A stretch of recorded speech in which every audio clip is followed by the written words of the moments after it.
right, what's up? Welcome. It's time to get into the big picture.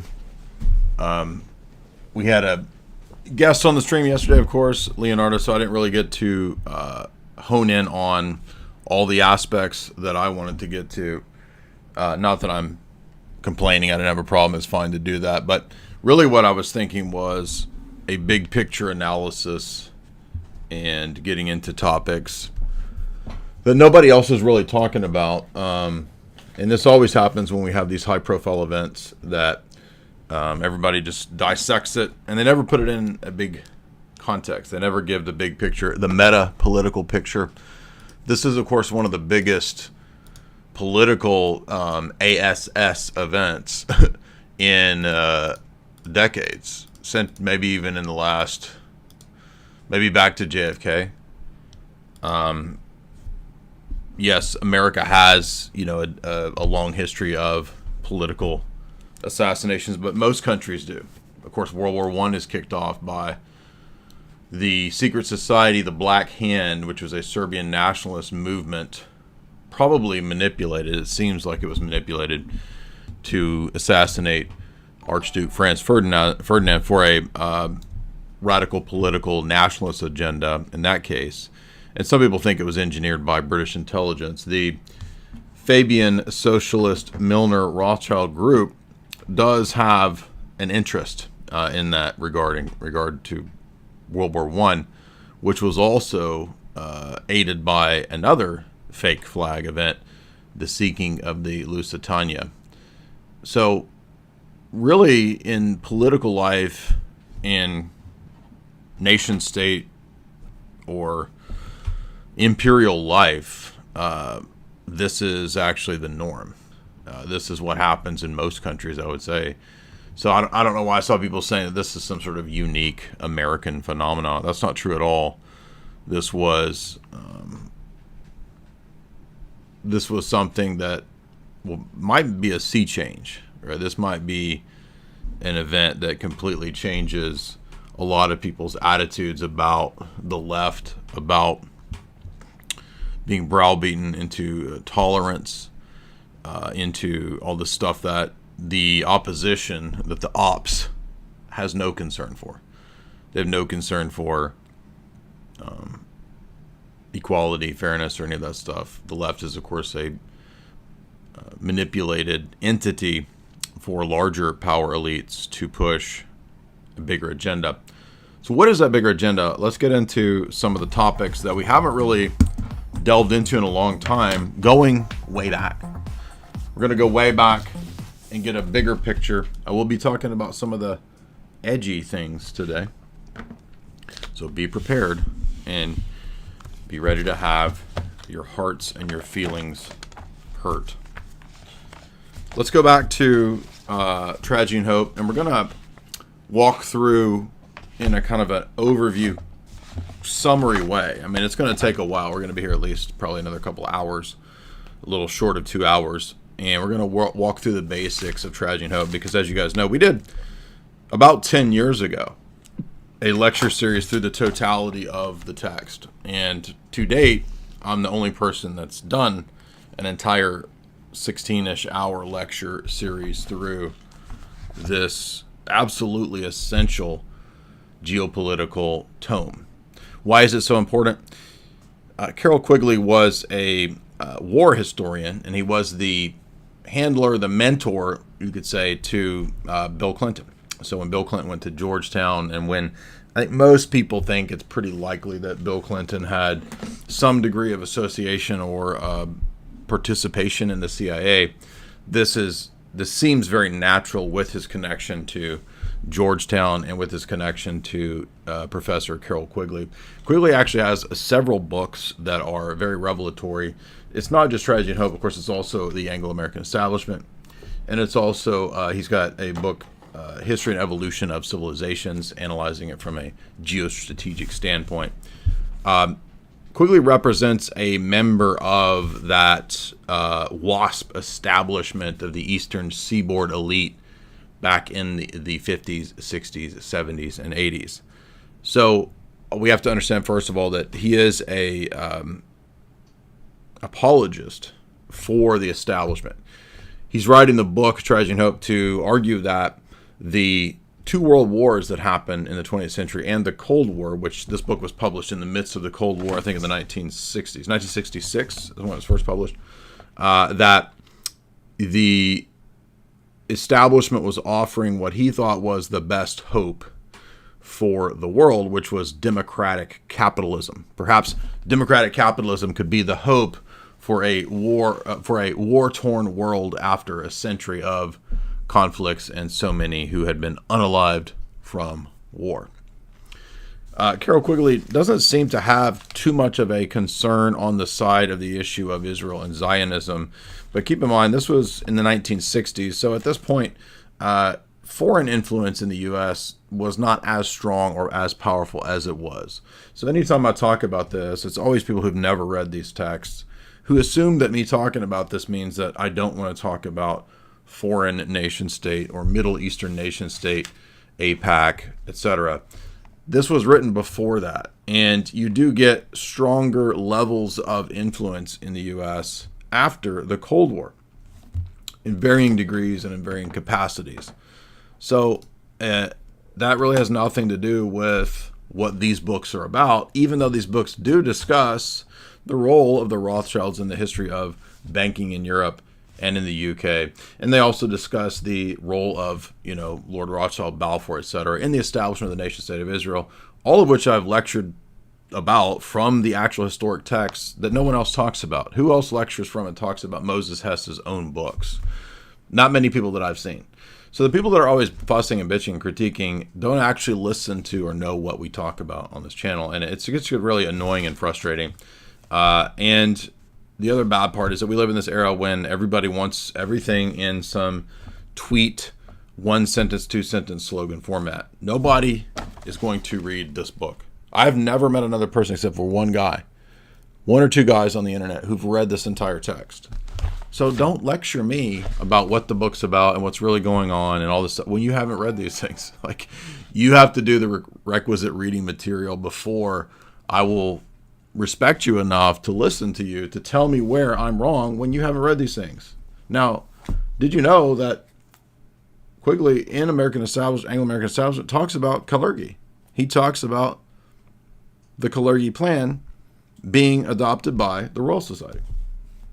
They listened to two plans. One was from Lord Lionel Curtis, the Commonwealth of God plan, which was the world federal socialist type of structure that ended up being adopted, and the Kalergi plan. And so it seems that there's a blending of these two plans that they've adopted. I've talked about this actually going all the way back to 2009, 10, 11, but people just don't know and they don't hear, and they don't really care. They just want to argue and bitch. The book begins, though, not where you would expect. The book begins with 1776 and the role of banking elites.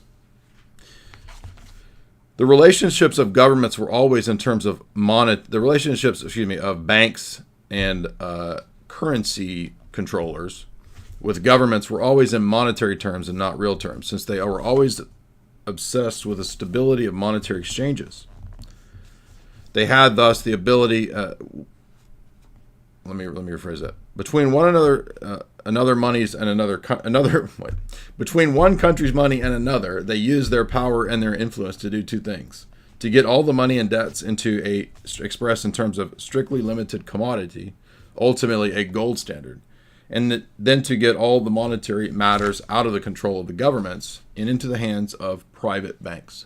So he begins the book by telling you that the control structure, going all the way back to the times of East India Company and even the American Revolution, was due to private banking power, fiat gold note power, fractional reserve banking based around gold notes. If you had read the first few hundred pages of Tragedy and Hope, for example, that might have prompted you to know and understand why Bitcoin would have such a strong value proposition. So the people that talk to me about why this is all stupid, Bitcoin is dumb, right away I can kind of tell, well, then you really haven't read Tragedy and Hope, because you would be into Bitcoin if you understood the first few hundred pages. But he talks about really the history of Western civilization up to 1914 And he's at great pains to explain how it is that the banking elite fund and foster revolutions. And he begins the next chapter discussing Russia and why the West, particularly what's called the Anglo-American establishment, or really the old UK great game warfare against the Russian Empire. Why is that? Well, it's one of their main rivals. And he says Russia, when it saw itself as the third Rome, this necessitated on the part of the West, strategically he's arguing, the desire. Hey, Jamie, did you make me a coffee with honey in it? The allergies are going crazy here. Thank you. I don't have a cup. Since Russia saw itself as the third Rome, continuing the Orthodox Byzantine Catholic civilizational model, the structure that would have to be set up would be to oppose that. And thus we get what's called the Great Game, the classic battle between the UK, the British Empire, and Russia 100 plus years ago. The book then discusses what we might call the real Illuminati. And who makes up the Illuminati? Rothschilds, Rhodes, Ruskin, Milner, etc. This group, known as the Circle of Initiates, headed up by Lord Rothschild and others, and executed through their helpers and the Association of Helpers, eventually adopted a strategy of Fabian socialism. And Quigley talks about this, as do all the other texts that we cover for so many years. Next, he discusses the character of Benjamin Disraeli and how Disraeli really helped to set the stage for the move that these individuals would take. Now, it's true that not everybody in the British elite power structure necessarily agreed with the ideas and the motivations behind the Milner Circle. Some of the people in the Cliveden set, the Astors and other, they were more genuinely right-wing. They didn't believe in Bolshevism. They probably had monarchist-type views, etc., traditional-type views, but they didn't really end up having the final say. And that's obviously not the way the things in the UK went. He does say, however, that Benjamin Disraeli was working as an operative on behalf of the Rothschilds to secure the Suez Canal. Disraeli's purchase with Rothschild money of the Suez Canal for £3,680,000 happened in 1875 and was motivated by concern for the British communications with India and the British acquisition of the Cape of Good Hope. And I'll read this section here because this is relevant to what I said. The London Times has been owned by the Astor family since the 1920s. The Rhodes Rothschild Milner Group was sometimes spoken of as the Cliveden set, named after the Astor country house where they would sometimes meet. They also established several influence networks and groups in universities, including the chairs of imperial affairs and international relations. Some of these were set up as the Bate Chair at Oxford, the Montagu Burton Chair at Oxford, and the Rhodes Chair at London, hence the Rhodes Scholars. This is where it originates from. As well as the Stevenson's Chair at Chatham House. This eventually influences the Rhodes House at Oxford. From 1884 to 1915, the members of this group worked valiantly to extend the British Empire and organize its federal system. So it was not originally necessarily a totally socialist project at this stage. Now, Ruskin was, as I understand, a socialist. So there were elements of influence of socialism. Lord Curtis's idea of the Commonwealth of God might not have been totally a Fabian socialist model, and many of those people, as I said, did disagree with socialism. But the attempt to expand the British Empire and bring America back under the British Empire, which was this early phase during the period of Cecil Rhodes, that failed. So this group, this network, went back to the drawing board and set up another strategy and another attempt, another method and means of their power and their control. It goes on to talk about Rhodes Kindergarten, Cecil Rhodes's structure, and this is where we get the roundtable groups, the Royal Institute for National Affairs, Chatham House, and then what we get in the U.S. is what's called Pratt House, which is modeled on that, which is where we get the CFR, the Trilateral Commission, and all those organizations that the Carnegie and Rockefeller families helped to really set up in the U.S. And they set it up intentionally as the mirror model for the U.S. So it's not, strictly speaking, a British Empire strategy. That was the old Rhodes plan. That shifted when that all crumbled and failed and the UK went bankrupt. But what came to the fore, what rose to the fore, was this Fabian socialist model and approach, again, supported by these people, particularly Lord Rothschild and others.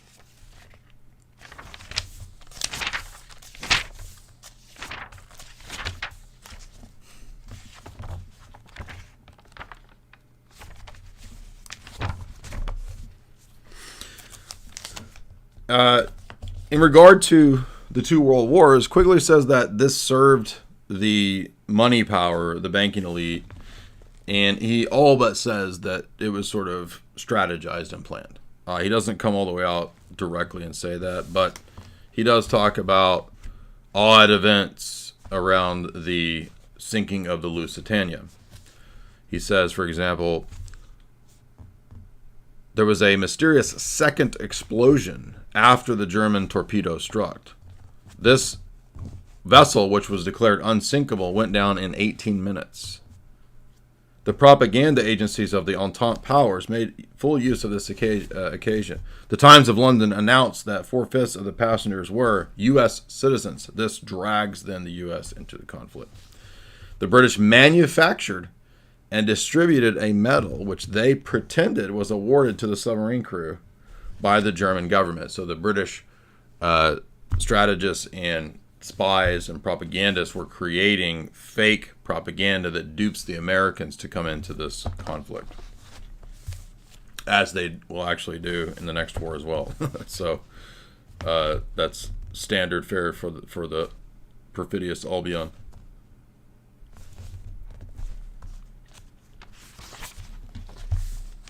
Then we get the as a result of this, the 14 points plan and the rise of the figures in the U.S. right around this time, right? World War I, Federal Reserve, right? 1913, 1917, Bolshevik Revolution, all of that is occurring at this time when the U.S. sees this sudden explosion amongst its elites and its government class of open socialists. So for the first time, for example, we have a Fabian socialist president, Woodrow Wilson, who's handled by Colonel Edwin Mandel House, who happens to be handled by this same Fabian socialist Rothschild power structure. That's not accidental. That is by design. And this is exactly when we get the Federal Reserve private banking structure set up that is the perfect parallel of the Rothschild banking model in the UK, the Bank of England, and in France with the Rothschild-run Mirabaud Bank of France. I think it's also called the Paribas system. I was scrolling back through some of the Tragedy and Hope stuff, and I had forgotten some of these terms. But this also becomes the model after Bretton Woods for the Bank for International Settlement, right?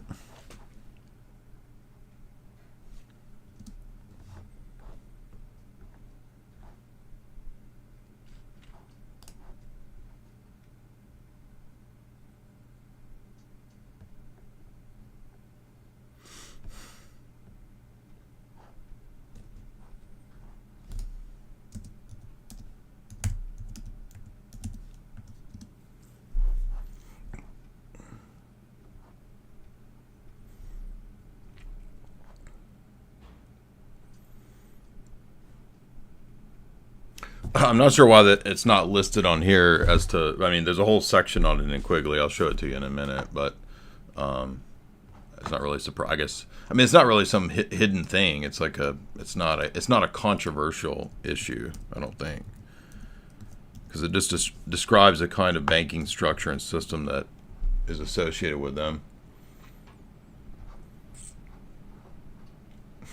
Yeah, here's so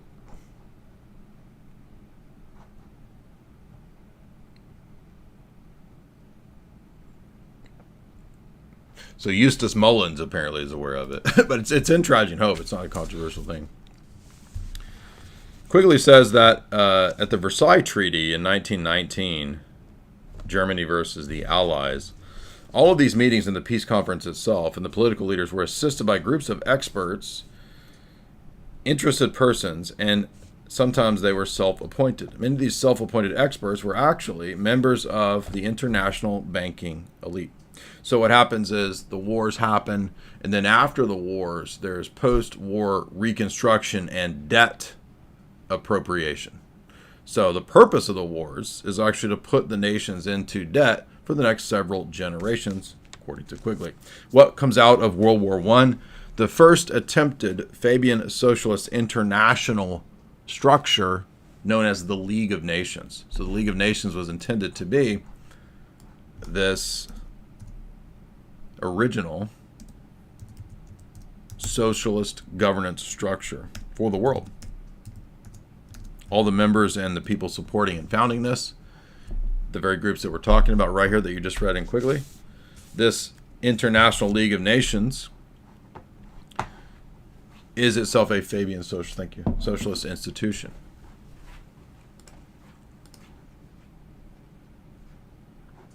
So as you see, it comes out of the Paris Peace Conference. This is what we're talking about. This is the Quigley's page 271. And with Woodrow Wilson, there you see it is explicitly a Fabian socialist institution. I don't know why people would even argue with me on this. It's not even controversial historical facts. It's like when I talk about these facts, oh, is it the Fabians running everything? The Fabians? It's an ideology of socialism that's reformed Marxism. Well, but you won't talk about the Middle Eastern. It's part of their worldview. Like, those things are not antithetical. Do you not understand that? Like, Lord Rothschild and his crew are helping to set this up, you idiot. The treaty with Germany, made by the Council of Four, dealt with various committees and disagreements, etc., ironing them out. The chief disagreements were about the size and nature of the German reparations that would be paid. So it's all about putting Germany into debt and controlling them. The nature of disarmament and the structure of the League of Nations. All coming out of World War I. Also, I said, excuse me, by the way, I said World War II, and I think I should have said World War I in regard to the Bank for National Settlements, or I've stuck this note in the wrong page. I thought the BIS was a product of the Bretton Woods system, but maybe I have this backwards, because I haven't looked at this material in many years. But the BIS is the International Central Bank of Central Banks. So it's the Federal Reserve model, modeled on the Bank of England, modeled on the Bank of France. That Federal Reserve model is also the BIS International model. It's all the same, and it's all the same type of institution.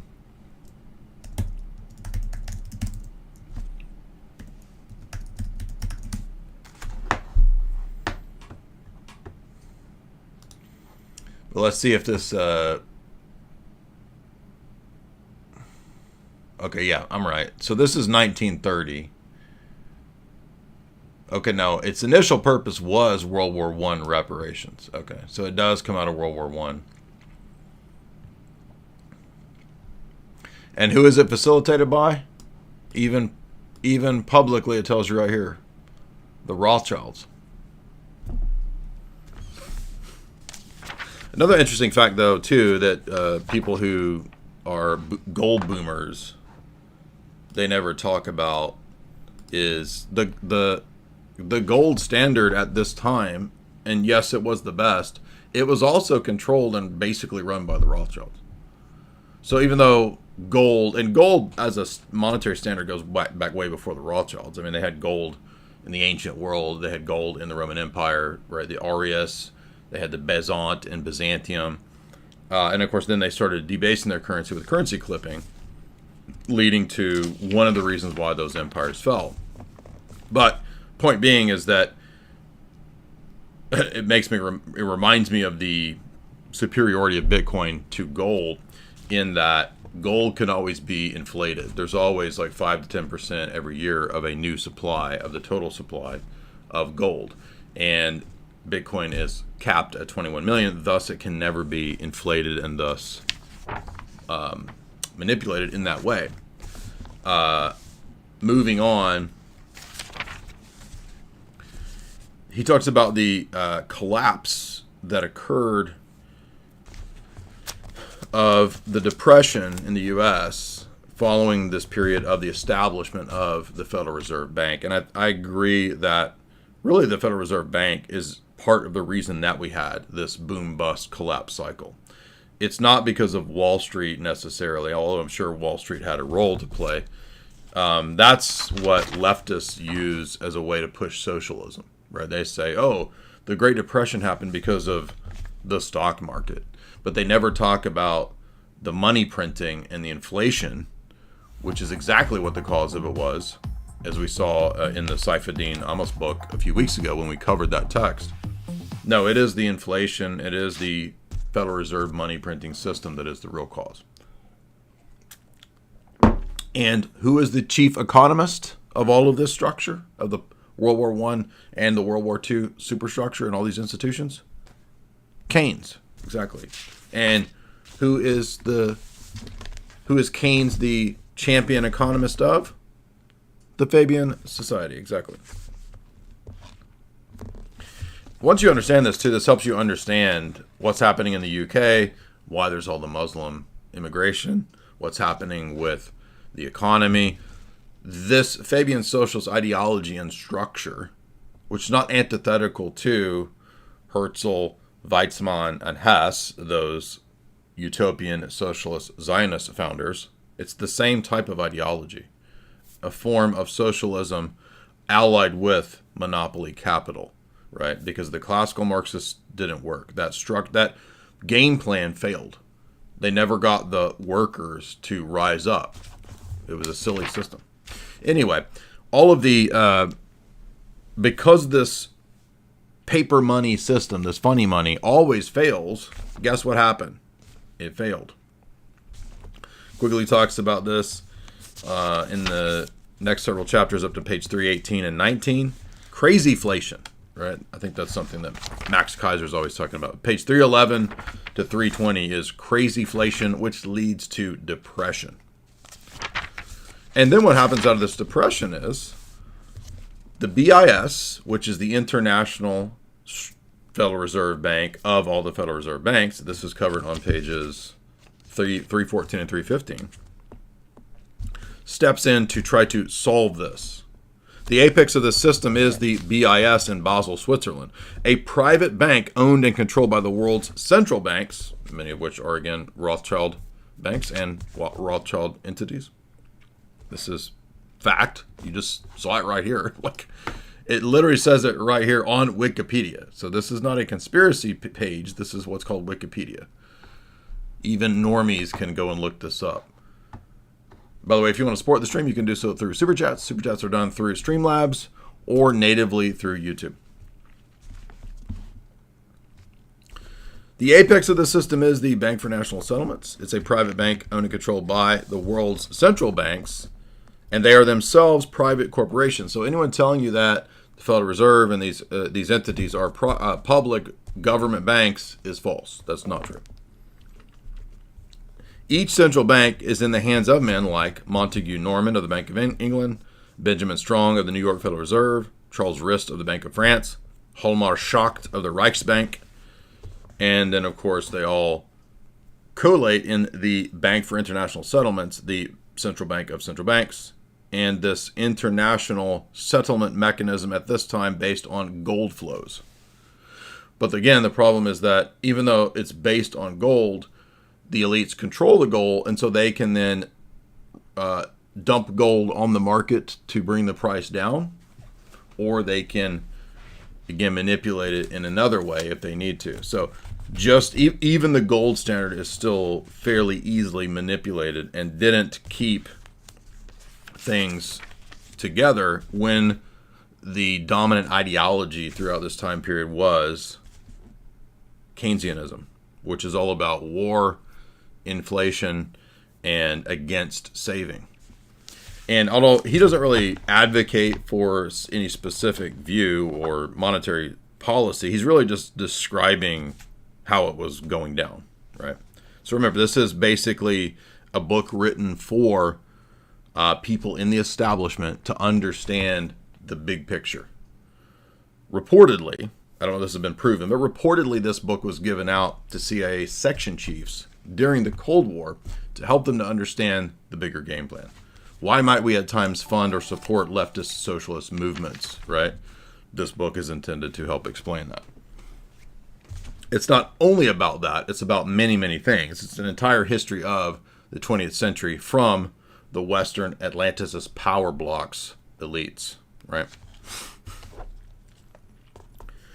Fiat debt and war. Even Quigley can realize these go together on page 328. So you understand, like when I come to the table with something like BTC and I talk about BTC, and again, I'm not a registered financial advisor, so I can't tell you what to do with your money.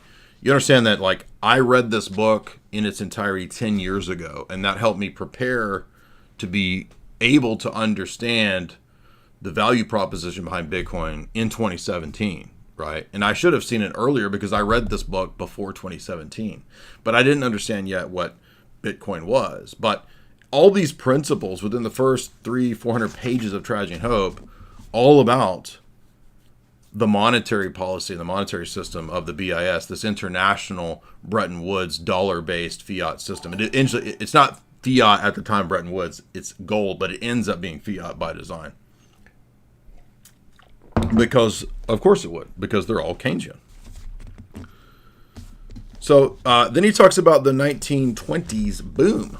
Remember that there's the boom bust. So what we start to get is depression and boom cycles. And this ends up being called the boom bust cycle. And I'm not an economist. I don't spend a whole lot of time doing economic theory and all this kind of stuff.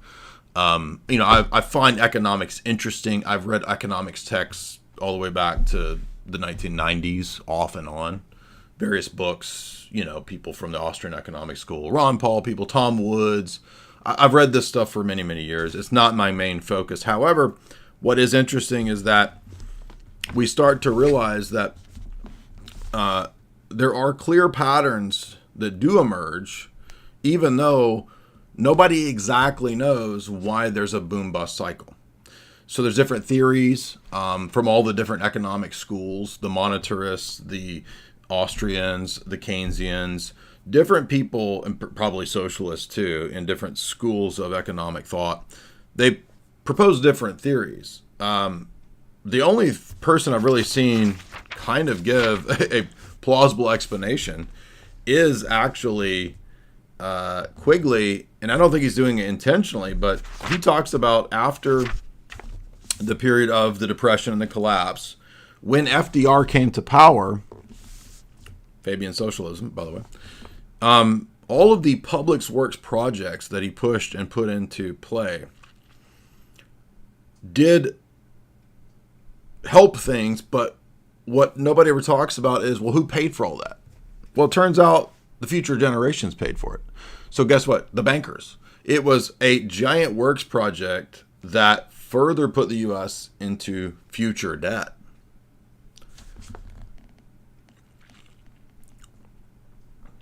This, for example, is why everybody, I'm sure, is familiar with the famous executive order. I forget the number of it, but he's talking about it right here, but I don't know if he even mentions the number. If you don't know, FDR issued a 61, what is it? Somebody in the chat will remember, 6108, 60. He makes gold illegal. And the government says, we are seizing your ass's gold right now. I want to know where the gold at. Give me the gold. I want the gold.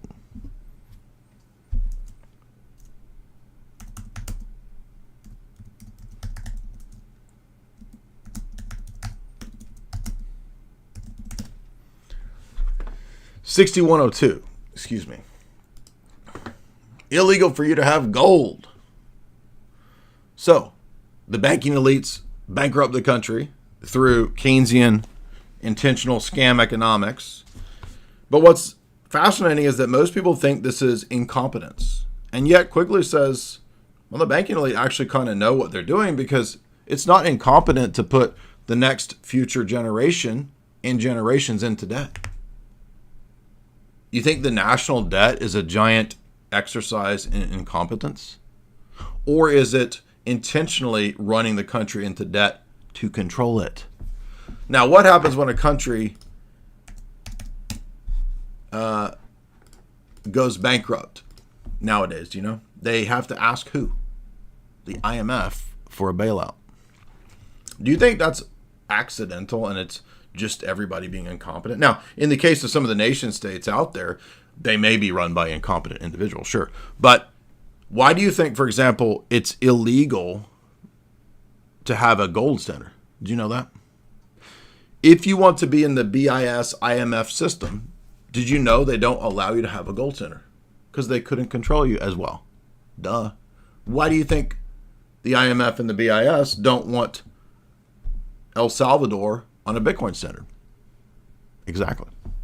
This is not that hard. It's a control structure that's very intelligently organized. There's a layer of the dum-dums that all the public looks at and thinks, well, the incompetent the boobs in Washington. But the boobs in Washington didn't set up this system. This was set up 100 plus years ago. And it was set up by very smart, cunning banking elites who knew how to manipulate a boom-bust cycle. And that is what Quigley all but says, that you can do a two-step where you have a period of economic boom, perhaps even fostered by vast debt that puts the future generations into debt. And then you contract and you expand and contract the money supply to try to manipulate and control these boom-bust cycles. And not only can you make money on the boom-bust cycle, the market cycles, but you can also put the future generations into debt. It's very nefarious.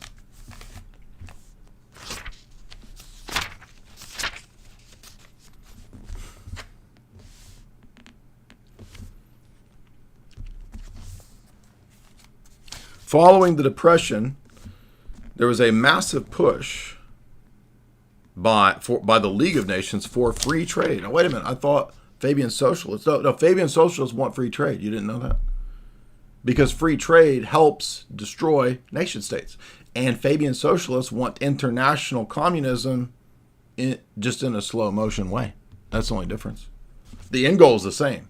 International communism and socialism, just in a different route.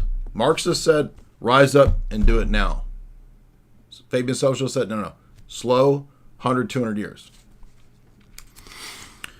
Well, at the time of the great powers, at this period, when you have monetary problems and collapses, 1933 to 1947, this is really setting the stage for World War II, we get models that the great powers have for continental blocks. In other words, these world power is going to be controlled in the near future by whoever can restructure and control the continental blocks. This is discussed on pages 364 and 365 of Quigley. And the Allies and the Axis powers end up with competing models. So when sometimes people talk about, a tiny mustache man had his plan for the world order. That's correct, and that's referring to differing models of continental blocks. The Axis approach favored things like hierarchy, structure, and tradition, whereas the Western powers, the Allies, favored the liberal structure, liberalization, liberal powers, and so forth. This is discussed explicitly on page 365. Everybody, I mean, like, if you have the book, just look. It's right there. So, a lot of times World War II is cashed out as, it's the free West versus the tyrannical Axis powers. However, in reality, both the Axis and Ally powers are looking for competing global models, you see. That's the key point here. So really, the battle at this period is a battle between two models of internationalism. One with the axis of a kind of top-down actual FASCIST versus the Western model, which was a liberal Enlightenment, neoliberal, negative rights approach, right? And that actually does fit with Fabian socialism. So you could really say that people talk about, the 20th century is a battle between capitalism and communist fascism. Really, it's a battle of Fabian socialist Keynesian economics and then the Axis powers model of a different structure for world order. And you're correct, actually three models, right? You could talk about three models. You could talk about the democratic capitalist order. You could talk about a kind of socialist order, communist Marxism, socialism, Fabian socialism, and a kind of FASCIST model. Those are kind of the three models. And obviously the third position didn't win out. Exactly where we are right now, it's difficult to determine because it looks like it's a battle between a kind of democratic capitalism and a kind of Fabian socialism. And those two things even might sort of meld into some hellhole. Who knows? It's difficult to say exactly where we're going, although we do know where they plan to go. So, what book are we covering? We're covering Tragedy and Hope by Carol Quigley. This is a kind of overview, and I want to do an overview because I want to situate the big events that just occurred in the last few days in the past, in the big meta political picture, because we want to understand what does this mean, what does this symbolize, where are we going from here. The next section is international socialism. And so we see the Bolshevik Revolution happening. We see Stalinism. And he doesn't mention, that's a good, does he actually even mention the Fabian socialists? Let's see if he does. I'm not sure. He may mention them, or he may just kind of class it under the bigger picture of socialism. And I would argue that really Kalergi is another one of these figures that are kind of Fabian socialist, if you're not aware. And Quigley does say in Anglo-American Establishment that the Royal Society elites did hear and adopt, to a degree, the Kalergi plan. Let's see if he mentions Fabian socialism. Even if he doesn't mention it by name, when he mentions the Rhodes-Milner group, it's the same stuff, the Rothschild group.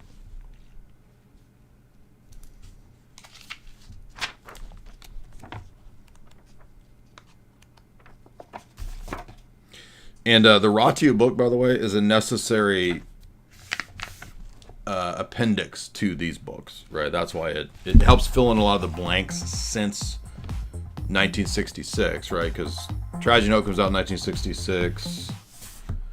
Anglo-American Establishment comes out in it's much later, 81.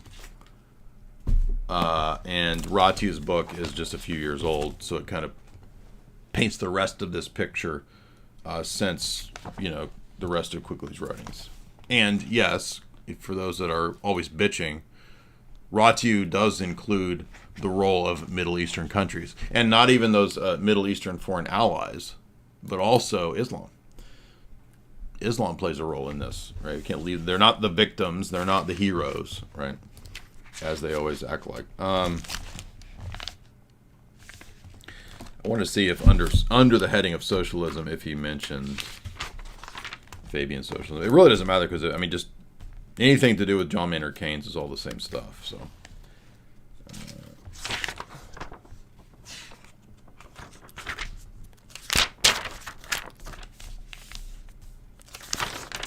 man, it's a massive ass index. So it's taking me forever just to find socialism as a heading.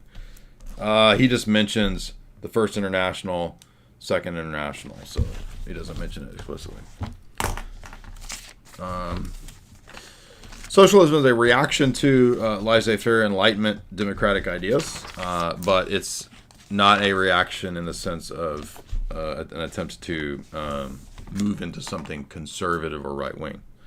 People misunderstand when they hear that, or they think of, communism as this, as a necessarily leftist. And it's true that when Marx started out, he tried to appeal to and work with what are called liberal magazines. But in reality, as we get into the Cold War, when we get to the period of the NKVD and Stalinism, Sovietism is anti-liberal, meaning that it's opposed, and Marx was too in certain ways. For example, some things he liked, like Marx was pro-free trade. People don't know that, but he thought that would further the revolution. In other areas, he was socially liberal because that would further whatever furthers the revolution, right? But when it comes to what we know of as Enlightenment liberalism, which is laissez-faire economics, which is Ricardo, Adam Smith, John Locke, that kind of stuff, Immanuel Kant. Enlightenment liberal economic theory is what Marxism sets itself against. So it's in a dialectical opposition with that economic theory. And thus, it can be it can have a right-wing version, fascism, or a left-wing version, socialism, Marxism. Because you can have an opposition to international liberal capital in two different ways. Originally, though, Marxism and socialism were allied with anarcho-syndicalism, and this is, who's that guy? Marx used to be buddies with him, and then Marx, suddenly hated him and started making fun of him. And by the way, he talks about dialectics, right? And Marx utilizes the dialectics against Enlightenment liberalism, he thinks, to push the eventual success of Marxism. And this is why you hear me talking about dialectics, right? It's on page 378, clear as day. I don't know if people think I just make all this stuff up, or I have no idea what I'm talking about. I just say words. They don't have any meaning. Literally, that's what people say in the comments. Who was the famous anarcho-syndicalist that Marx was buddies with, and then they parted ways? I know somebody in the chat will remember. He's like yes, I think he's a Russian guy. It's not Proudhon, it's Bakunin? Is it Bakunin?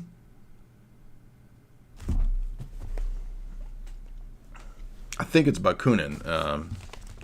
But from the early days, they had to split ways because, no, it's not. It might be Kropotkin.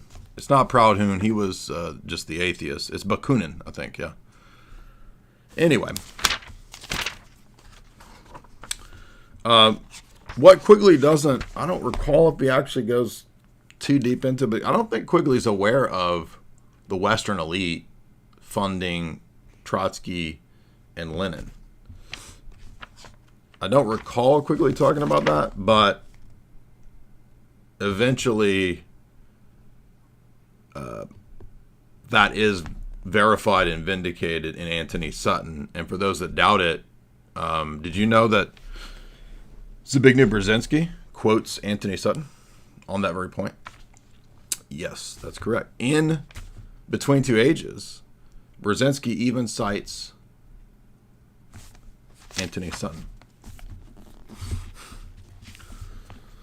A lot of this is the inner structure of the Cheka and the Soviet party. I'm not going to spend a whole lot of time on that. It's interesting. It's definitely cool for like a Cold War analysis. But yes, they gave Trotsky and Lenin, trains and full of gold and money, absolutely. And by the way, Woodrow Wilson was a big aider and supporter of all that. So,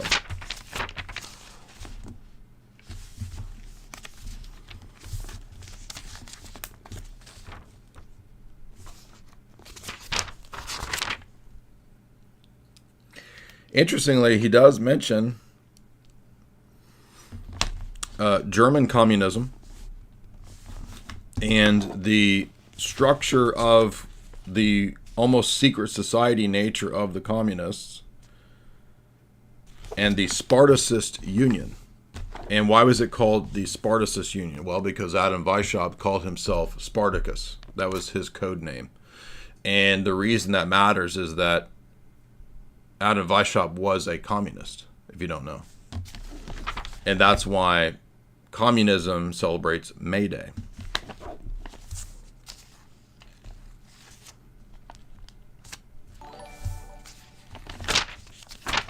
Okay, so I'm going to skip over. It's basically a chapter on German communism, not just Russian, but German communism. Then he gets to some interesting first mentions of Tiny Mustache Man. Who's funding Tiny Mustache Man to build up the war machine? Well, it turns out first he says the industrialists. And most likely the industrialists felt like this person could be good if we end up in a war and money could be made from a war. The Tiny Mustache Men supporters originally, in opposition to the Reds and the communists in Germany in the late 20s and 30s, were not really right-wing. In fact, the NSDA, whatever, NSDAP, I forget the full German name, began as a revolutionary left party. Now, I know that right-wingers love to tout this, but it's actually true, right? So you don't have to correct me on, oh, here he goes talking about how we're not the real liberals and the Nazis are the real socialists. That's actually true. Is there an example of what? Yes, read the book. He lists all of these things in the book. For example, on page 436, he lists it again. Fritz Thyssen, for example. August Borsig. Emil Kirdorf. Albert Wulger. These are all industrialists beginning to support what was at that time called the lunatic fringe.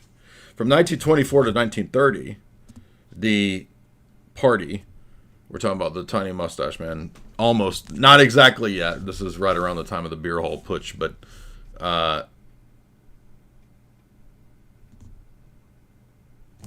they had it was a pro-workers party, the German Workers' Party, in 1920. The party's platform was pan-Germanism, German international equality, abrogating the Treaty of Versailles, the Lebensraum program of the living space for Germans, including colonies. German citizenship is based on strict blood-only rules and laws. No naturalization, no immigration. All other people groups should be deported, removed, etc. All unearned incomes to be abolished, which I guess that means like welfare. I'm not exactly sure. I guess that means welfare. The state control of all monopolies. That's an interesting one. And that might be why some of the industrialists supported this, right? Now, it's possible that industrialists believed in this party line, but it's also possible that some of the industrialists supported a position where, well, I'm going to vote for the guys that are going to take over these things because I can pay for play, right? Hillary Clinton didn't invent pay to play, okay? State controls of all companies deemed monopolies, impose an excess profit tax on corporations to have corporate communism of large department stores. I don't know what that means, unless perhaps they saw that as a way to undermine Jewish department stores. I'm not sure what that means. To communalize department stores. Encourage small business with the allotment of government contracts. Take agricultural land to provide old age pensions. Punish war profiteers and usury with death. And ensure that press, education, culture, and religion conform to the ideals of the German race. So you'll notice it's not Catholicism that they put there. It's the ideals of the German race, which could be, I don't know, Teutonic paganism. It's not exactly clear what that is. That's the 1920 party line.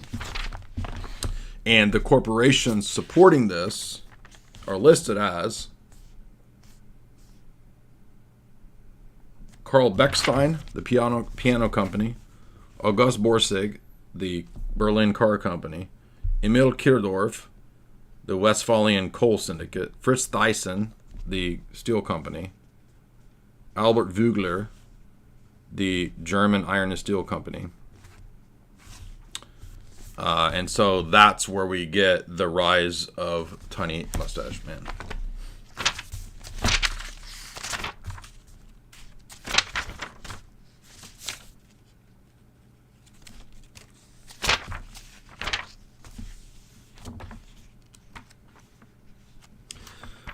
So there's a lot that could be said here in this chapter on World War II. I'm going to skip to exactly what he says that is very controversial. When I talk about this, this makes people really mad. I'm just going to tell you what he says. I don't care if you agree or disagree with Quigley, but there does seem to be good reasoning to think that the reason that the Royal Society elites would want Tiny Mustache Man to come to power to have a war would, in the long run, back up these aspirations. And that includes later developments like the Haavara Agreement.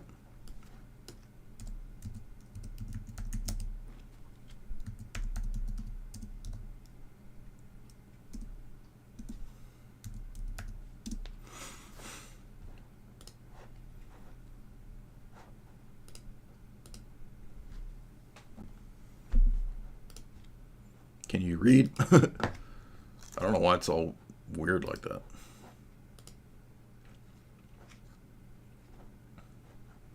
(1933) agreement between Tiny Mustache Man and Z organizations for the reestablishment and the movement of certain people from Germany to Palestine from 1933 to 39. And this was an agreement between Zev Jabotinsky and other people and the Tiny Mustache Man party. Now, why would this be going on? What's going on here? Well, who runs England? According to Quigley on page 499 and 500, the Bank of England, which is run by what private banking elites? Well, let's see. This system, which is at the core of English financial life, has 17 private firms of merchant bankers. And remember, England is a seafaring banking power. It's not a land power, it's a sea power. So it gravitates towards having a navy and control through merchants, right? It's only sensible that a tiny island nation could only rule through trade and a navy. It's not going to rule through a standing army, right? How did they do it? Well, they did it through merchant banking with a total of less than 100 active partners, including the firms of Baring Brothers, N.M. Rothschild, Henry Schroeder, Greenfell, Hambros, and Lazard Brothers. And yes, Hambros is the British intelligence bank that we've covered many times over. This was the heyday of English financial capitalism. It is associated with the governorship of Montague Norman from 1920 to 1944. So there's that. Bank of England runs business. The Big Five controlled 7 of 38 in the case of ownership of 98% of the stock. So it is a banking power, literally.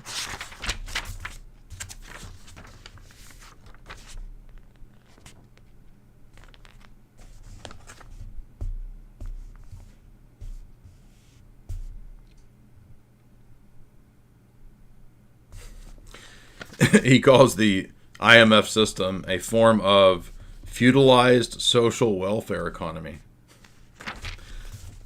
That's a good way to put it. It's an interlocking dictatorship of cartels. That's what monopoly capitalism is. He talks about the alliance between the Brits and the DuPonts. He talks about the BIS and IG Farben. And the support also, I guess, of Tiny Mustache Man. So many wealthy people saw a benefit to this warfare. And out of this is birthed the European project of creating the EU, the European Common Market, out of World War II, planned in the 1950s at the Bilderberg meeting. And he discusses that on pages 514 and 515. That it's Bilderberg is discussed in many other places. I don't know if I don't think he mentions Bilderberg. He mentions the European Common Market being planned back in 1950. And we saw when we read the Ratiu book, that was the OSS and the CIA that was behind that. Next, he talks about what was going on in France at this time. We can't forget France because France, we have the Rothschild, Mirabeau, and the Rothschilds and the Catholics working together as 3 different sets of banking elites that work together to control and to run France. This is his argument. This is probably why in the 1700s the Rothschilds ended up being the official bankers to the Vatican. And we've covered that many times. It's not a conspiracy theory. I mentioned it on Twitter the other day. There's even one of the popes discusses it. And I think there's a papal letter.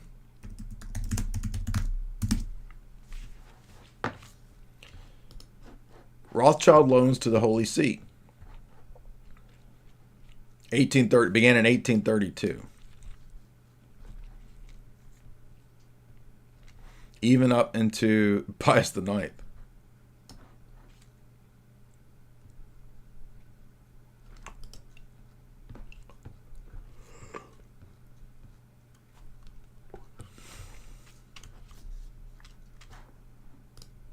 You ever heard Catholics talking about this? Did the Roman Catholics ever talk about this?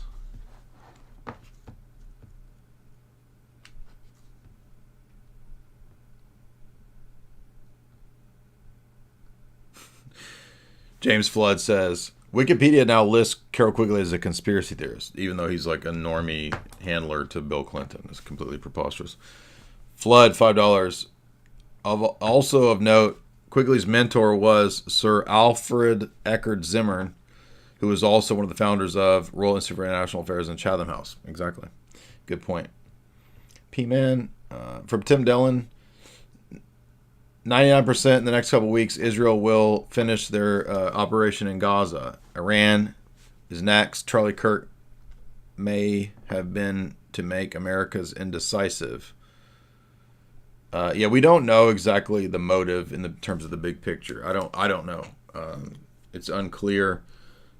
We could definitely look into and consider if Kirk was changing his views on the Middle East. That could definitely have played a factor. Zepp Rider, $20. Banana Bender, what motivation would they have if he refused an offer from Bibi told the White House not to have the Iran war, and whose death the slop right are demanding a crackdown on the left for. Whose death the slop right. Oh. John Orthodox, $10. Short pamphlet from Blessed Metropolitan Anthony Krapovitsky, Christian Faith and War. Yeah, there's also a great paper at Rocore Studies on that war, we're not pacifists. I don't know where people get this idea.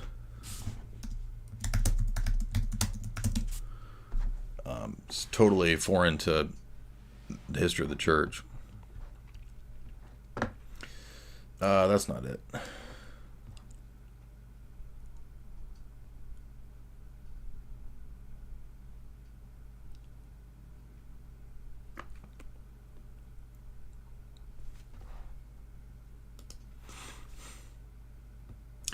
Somewhere here, there's a classic paper on war. I can't remember the title of it, though.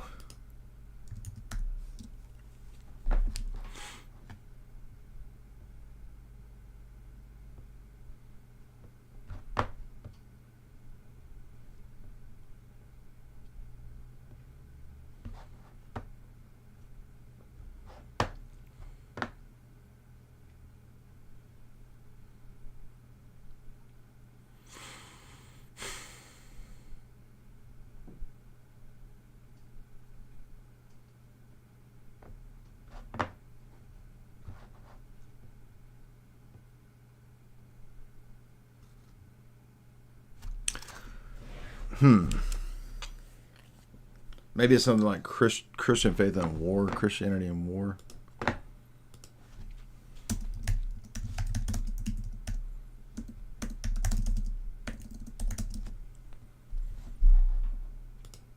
Oh, I think this is it.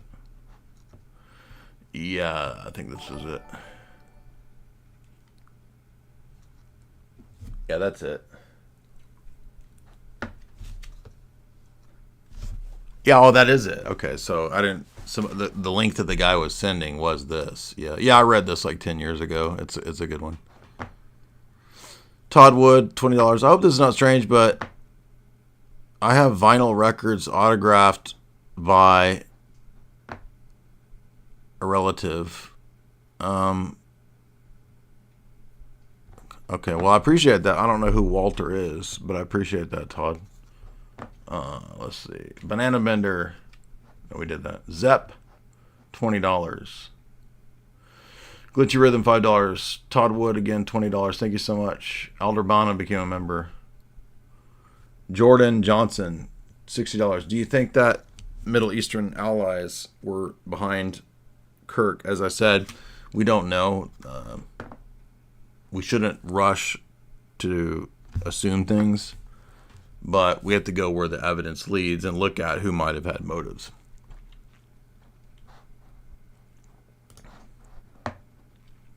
Slowboy Whiteboard, $5. Tolerance is the vice of men with no convictions.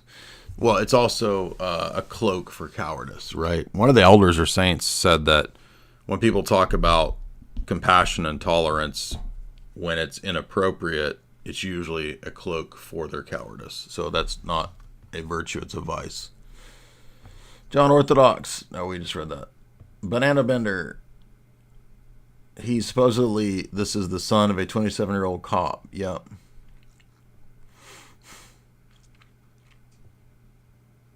Biggity said I missed his super chat. You asked me, how do we pray for our enemies and turn the other cheek?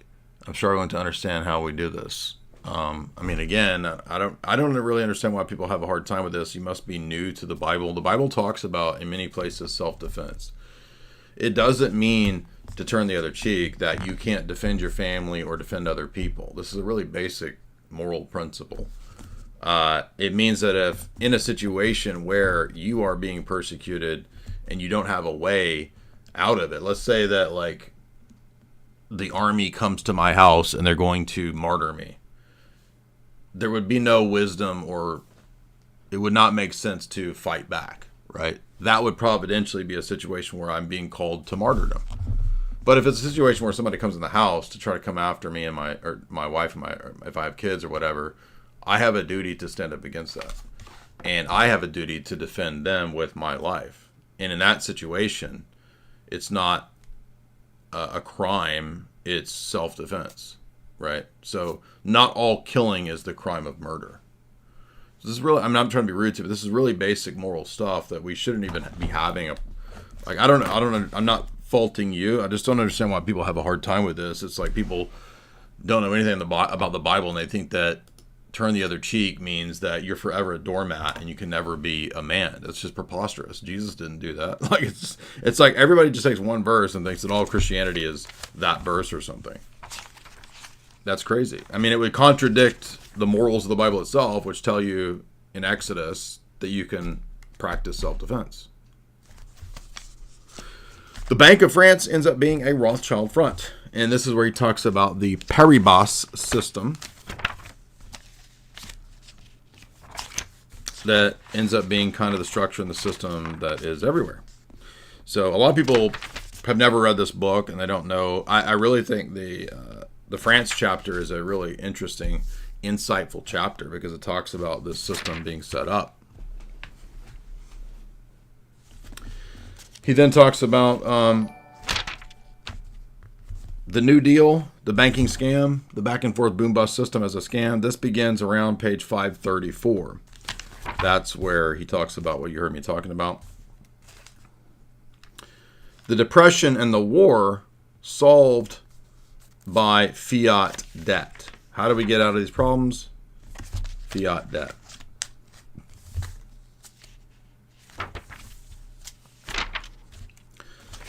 This is interesting. Kind of in the midst of a section you don't expect, he talks about what's to come. A scientific technocracy is to come. 552.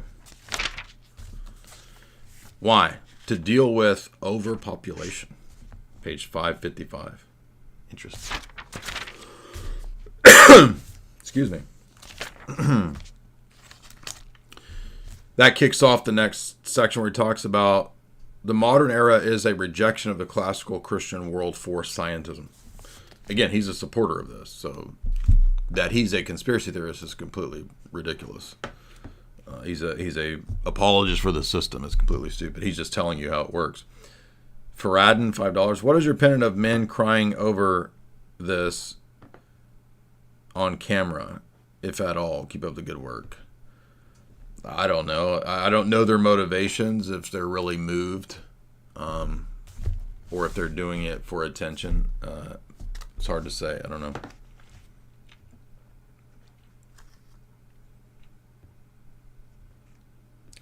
Aiden Clark, $5. This is all true, Jay. Everything is being turned fake and gay. Glitchy Rhythm, $5. It's a great video. Thank you. Yake Fake, $20. Thank you so much. 925.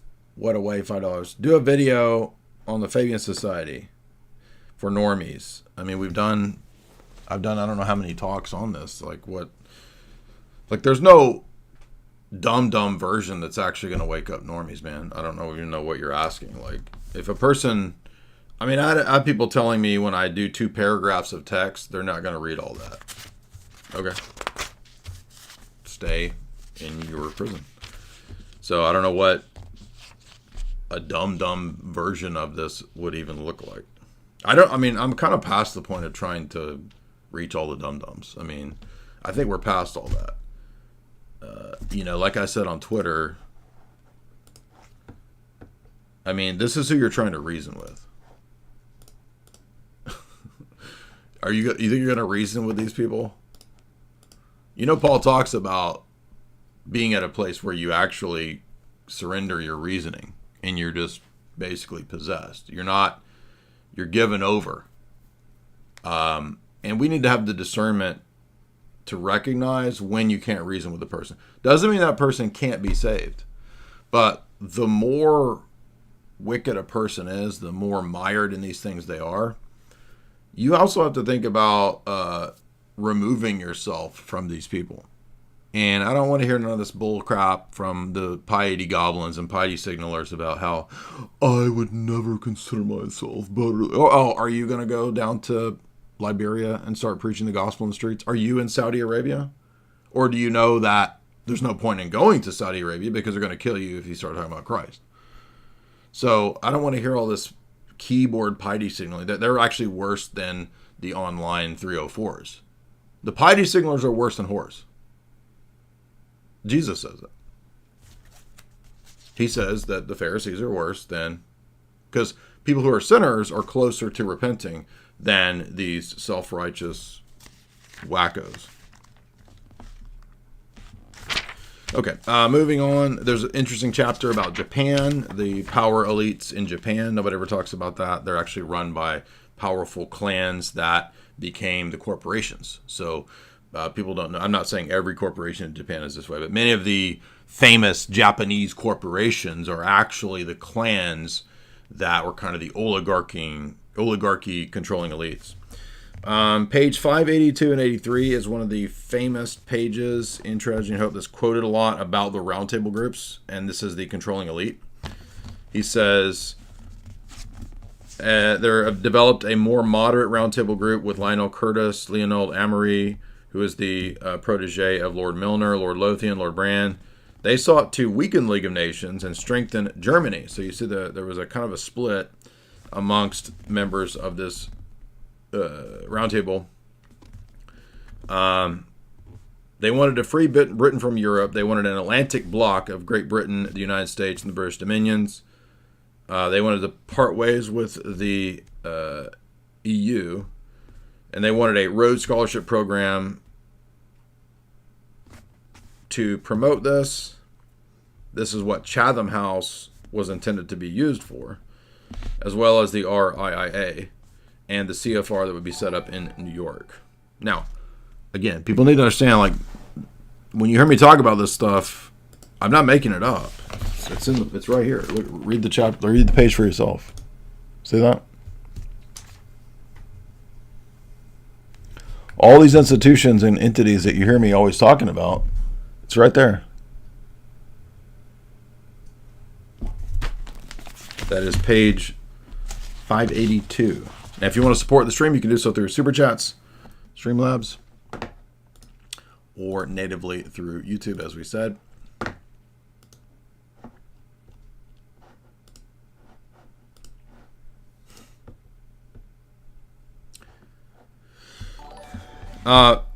This chapter also is the chapter that you may have heard me referring to when I did a 5-hour debate stream on Twitter debating the Tiny Mustache Man followers. People have asked me, where is that? Where is that?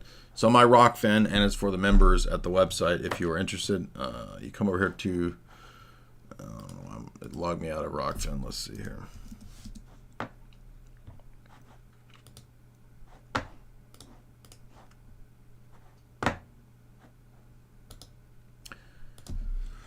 It might be a second for me to... I'm not sure what I titled that. But it would be a few months ago. Let's see here.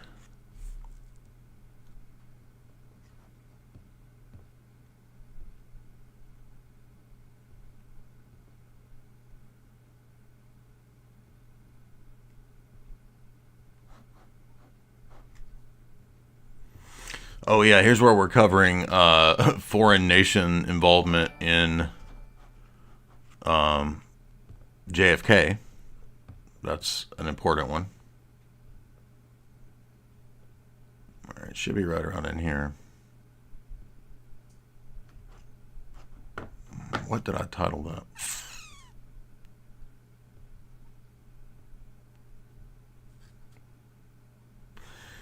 Dang it.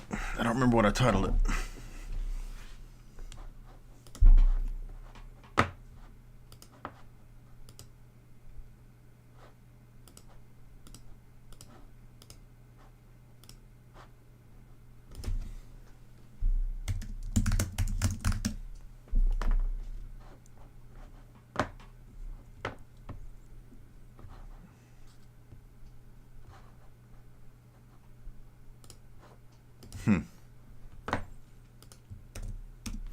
I mean, I know there is a 5-hour audio thing I uploaded. But the challenge in a lot of this stuff, I don't understand why on so many websites and so many things, the search doesn't work. Isn't that weird? Like, why do they not want, I mean, I'm not accusing Rockfin of, like, it's not a conspiracy, but it's like you have to get the title exactly right. You know what I mean? All right, let's see. It should be in here. And this is worth listening to because if you want to go into more depth with this subject matter of the funders of Tiny Mustache Man, this is a good talk if I can find it.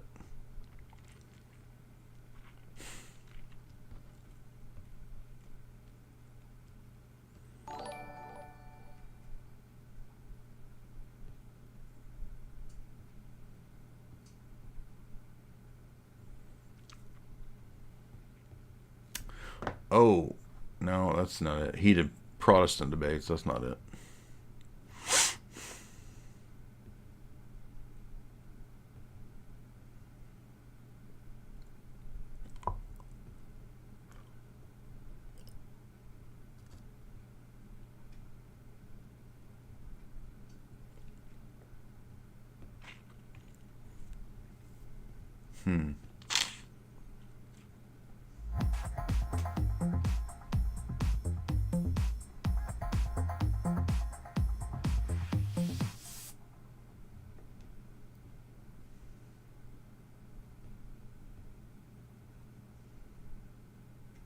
Does anyone know what that's titled?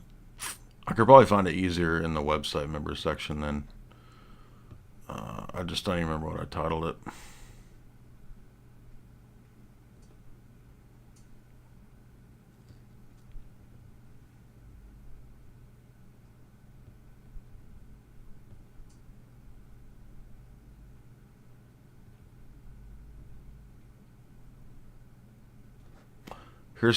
That's 5 hours of Muslim debates. Sneeko, oh my gosh. No, I don't know what I titled that. You can blame the internet for all the censorship that they can't find anything, but Hitler debate, that's it. Thank you. Let's see if we can find it that way. Thank you.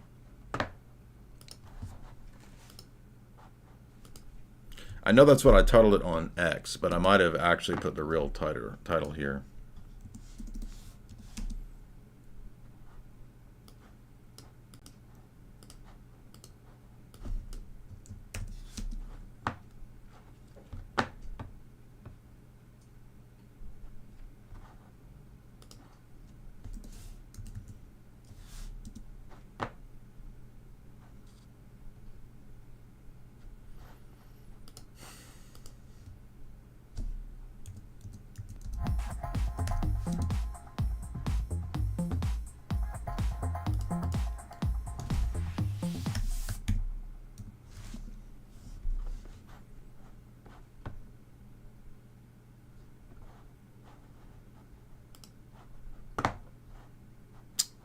Put it in quotation marks.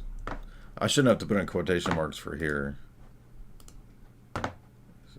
Here, let's try it this way. I know it's on Rockfin.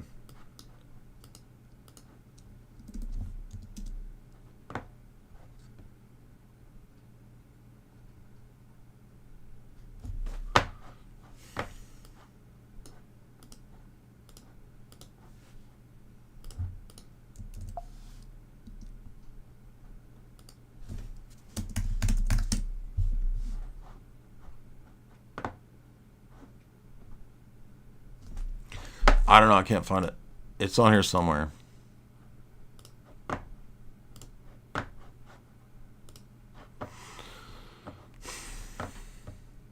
JB Peltier, $10. People don't understand how an ideology can capture the minds of young people without their learning about it, and as if in a classroom. There's no slow boy explanation for large-scale social engineering yet.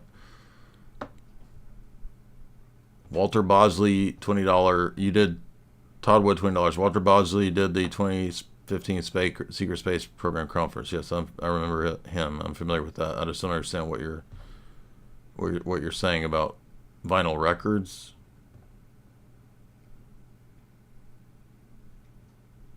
Oh, Walter in your show. JB Peltier, $10. Or excuse me, Yosh, $10. Recently I began digging into orthodoxy after being evangelicals, frustrated with bad theology and Protestants not following up with the apostolic fathers. Orthodoxy is truly based, is the answer. Well, yeah, just remember that don't convert to this religion because you're looking for some political based system. Because really it's going to be about your own transformation. Robin Rage, $5. At least the godless left are actually consistent. Unaliving and cheering these things is their worldview. No God means there are no values. Everything's fake and gay. You make your own. You're your own God. You make your own values. So yeah, they're pretty consistent with that. Anyway, the 7-point deal, the secret 7-point deal, the dual appeasement plan. I've covered that in many talks. The dual policy. That's the next several chapters here in Tragedy and Hope.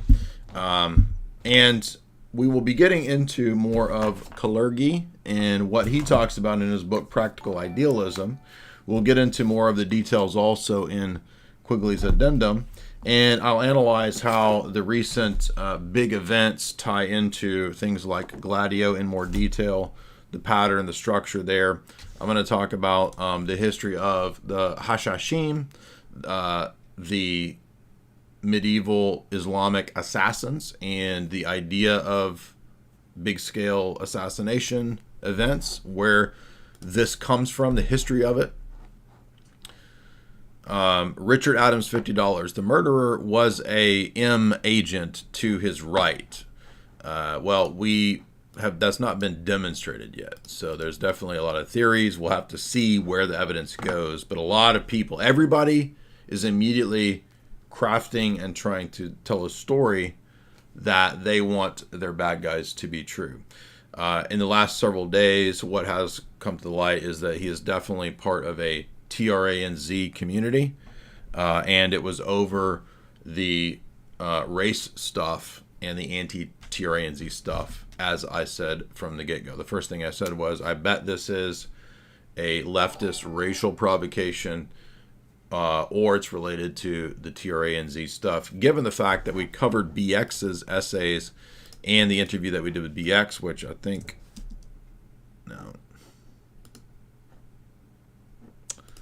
I just shared that with you guys. That also is not allowable here, right? Let's see.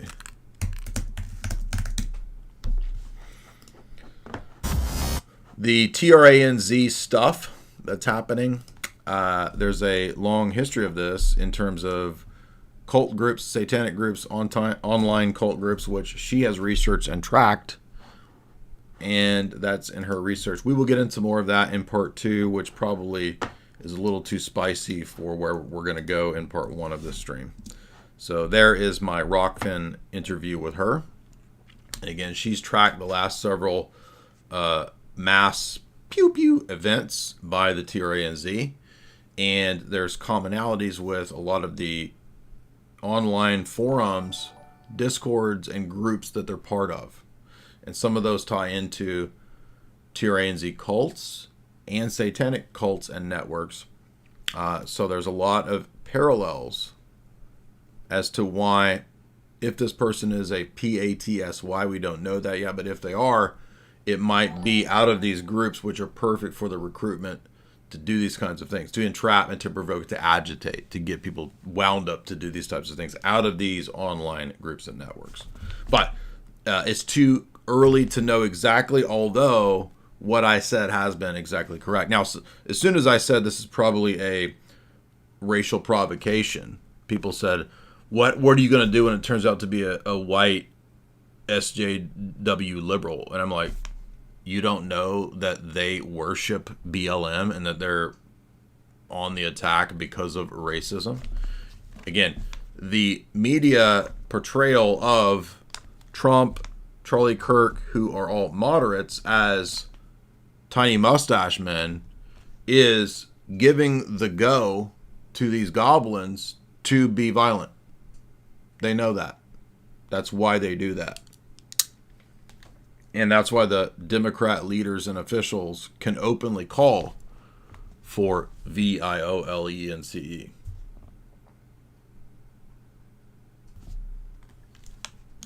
Right? So that we'll get into that in part 2. This is a part 1. We're doing a 10-year anniversary return to Triune Hope. We got through the first half of it here. And then we'll get into, for the members in part 2, the second half, and Kalergi, and Gladio, and Anglo-American Establishment, and BX's research, the esoteric stuff, in the sense of the online groups that we talked about, some of the satanic cults, and people aren't talking about, remember the interview that we did with Chiller Queen, where she had done a lot of research on the Mormon satanic cults. Nobody's talking about the odd elements of the kid being in a Mormon circles and spheres. I'm not saying every Mormon is a Satanist directly, but there were, in the Hamlin case last year, a massive satanic network within Mormonism uncovered. Nobody's talking about that. We're in Gladio D now, exactly. Gladio double D. Do you guys remember that interview with Chiller Queen?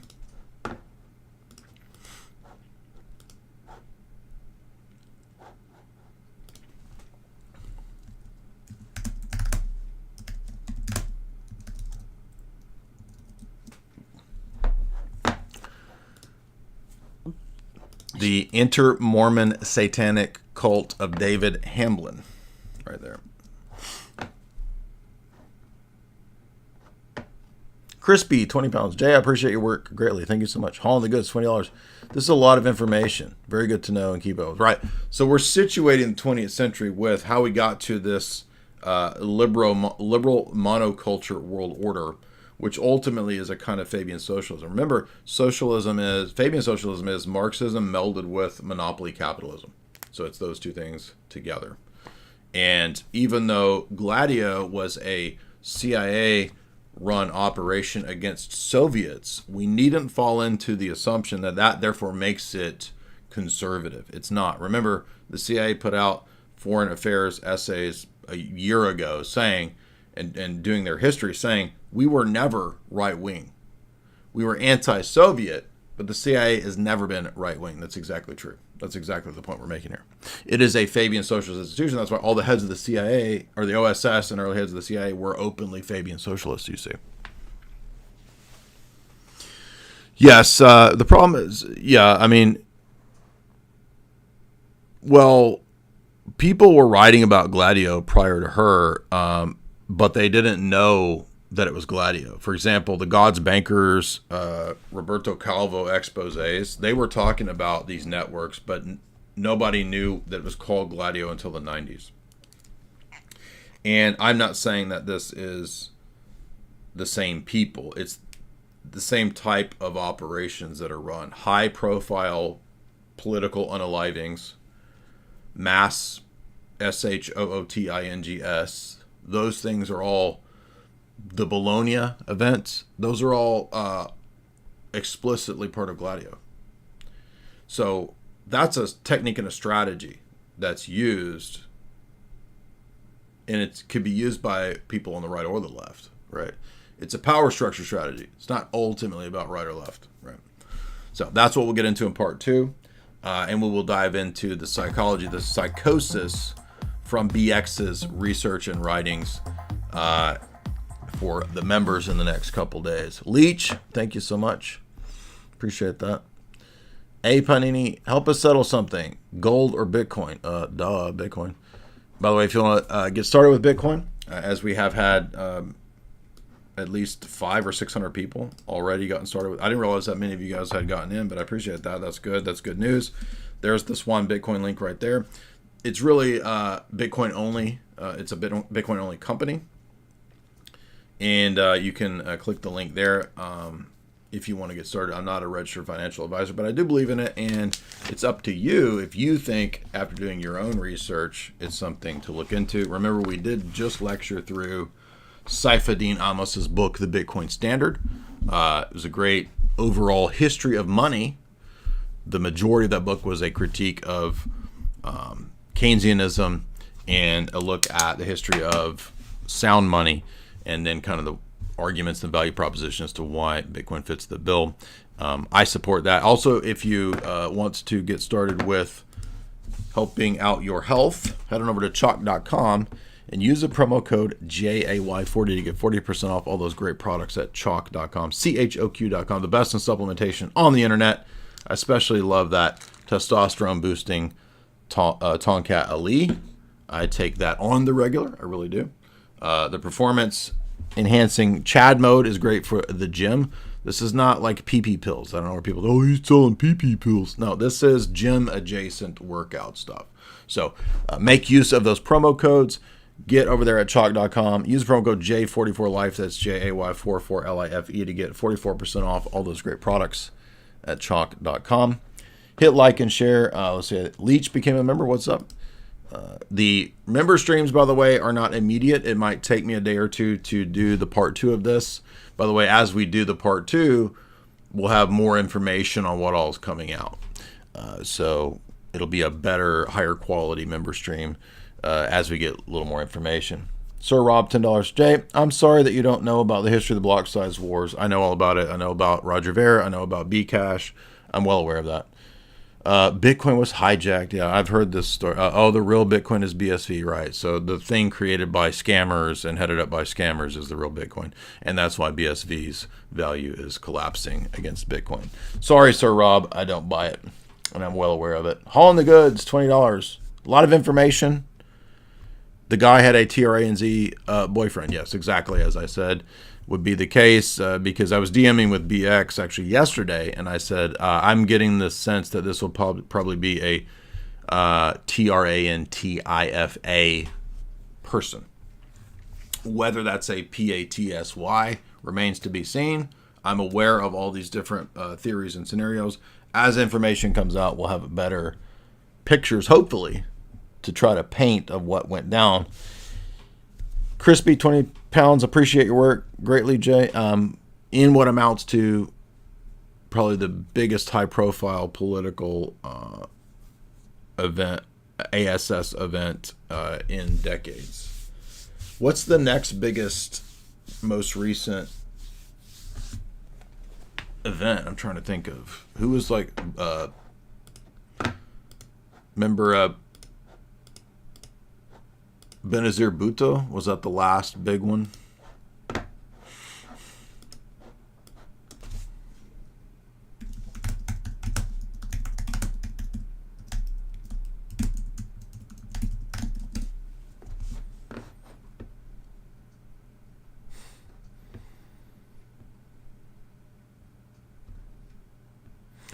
Well, they tried to kill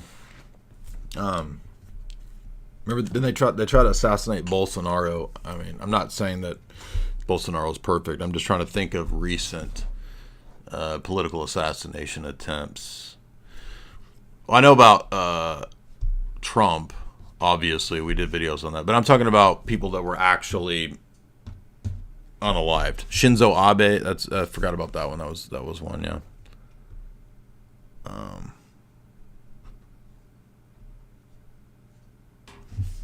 Can you guys think of any others?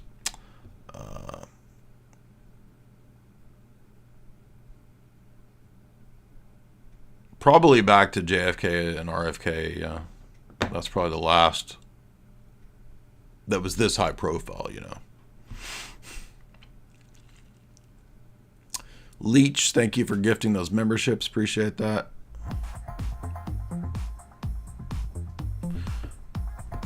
All right, so we've set the stage. We're looking at high-profile stuff. I forgot. I wanted to get a little more into, but I probably can't on the live stream. I did want to talk about the Hashashim. And I know Kotel did a stream on this.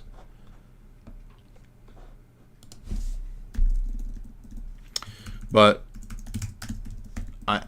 prior to... This is a pretty good one here. Freedom. Prior to Dr. David Patrick Harry doing his video a while back, I had actually been also on my own researching the Hashashim, and Hassan al-Sabah. So I do have some notes in my notebook on that I want to get to about the history of them, because they are very relevant to the history of Terror. And speaking of that, I also got Paul Williams' book on Al-Qaeda. So it turns out Paul Williams, the guy that wrote one of the really good Gladio books, he also wrote a book on the history of Al-Qaeda, which is not very long. So we might look at that in part 2, because that plays into this. Otherwise, everybody have a good night, and I will talk to you soon. Also, remember, you can get signed copies of Esoteric Hollywood 3 coming out very soon at jaysanalysis.com in the shop.